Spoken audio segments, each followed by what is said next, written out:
In her article, Protection of Folklore, The Australian Experience, Robin Bell asserts that the stories which underpin much of the generation of Indigenous intellectual property and cultural artefacts, rather than being mere myths, allow for demonstration of cultural consciousness and serve the purpose of binding Aboriginal people to their heritage and traditional customs and epistemologies. Due to the culturally significant and often sacred nature of intellectual property in Indigenous contexts as such, there is much controversy around the definition and protection of this concept, both theoretically and in practice. This presentation will use case studies detailing misappropriation of Aboriginal artworks and the corporate use of traditional plant resources to explore issues and present a debate on conceptions of Indigenous intellectual property. Favoured definitions of intellectual property describe it as a legally recognised and protected result of novel and creative cognitive endeavours. Examples of intellectual property most often cited in Western contexts are patents, trademarks, and copyrights, demonstrating the way in which a great deal of value is placed on Western notions of economic worth and utilitarian principles in regards to intellectual property. In the context of Indigenous intellectual property, however, the legal and economic underpinnings are absent from relevant definitions, which, according to Yunker, primarily refer instead to traditional and continuing knowledge, and both tangible and intangible cultural resources and practices. The disparities in such definitions between Western and Indigenous contexts, respectively, manifest as a significant issue in terms of the extent to which Indigenous intellectual property is appropriately protected. Largely, Western definitions of intellectual property fail to adequately value Aboriginal perceptions of their own culture and heritage, meaning that the traditional and often collectively generated nature of Indigenous intellectual property remains largely at risk of exploitation by those outside of the specific socio-cultural context.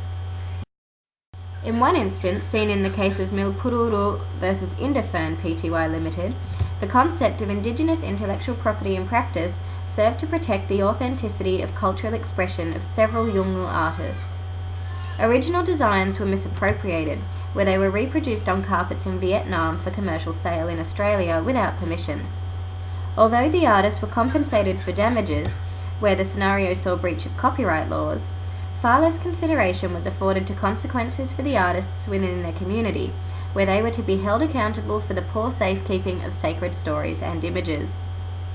Nonetheless, the significance of Indigenous intellectual property in this case represents an important element of self-determination in Aboriginal communities, in the capacity for development of Indigenous cultural leadership in the face of growing imitation industry characterised by dots and tourism.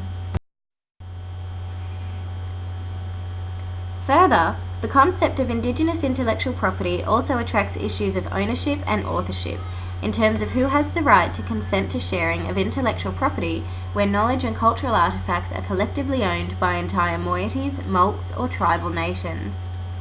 This is in contrast to Western notions of intellectual property, where the Copyright Act emphasises the necessity of an identifiable author of any intellectual property. This becomes particularly relevant around the claims of biopiracy made against the US National Cancer Institute, where smoke bush was harvested in Western Australia for its antiretroviral properties in treating AIDS. Despite the crop being collected from Noongar land and having been long used by the Noongar people in traditional medicine, claims to ownership of this bioresource by the traditional owners were overlooked and financial compensation denied on the grounds of the plant's widespread availability throughout Australia. Traditional use of the smoke bush by Aboriginal people complies with Indigenous definitions of intellectual property. However, as Schmidt contends, failure to place philanthropical values at the forefront of considerations of strategies for disease treatment seems dangerously ill-conceived. In this, concepts of Indigenous intellectual property that would act to prevent full participation in the betterment of society as a whole would also appear to be rather perilous.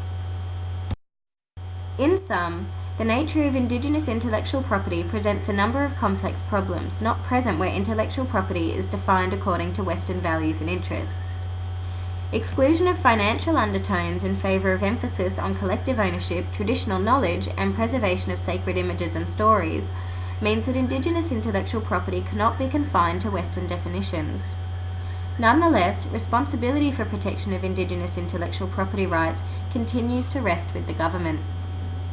In overcoming the issues raised from the case study to explore in this presentation, there is a need to rethink the place of Western legal systems as the most appropriate means for protecting Indigenous intellectual property.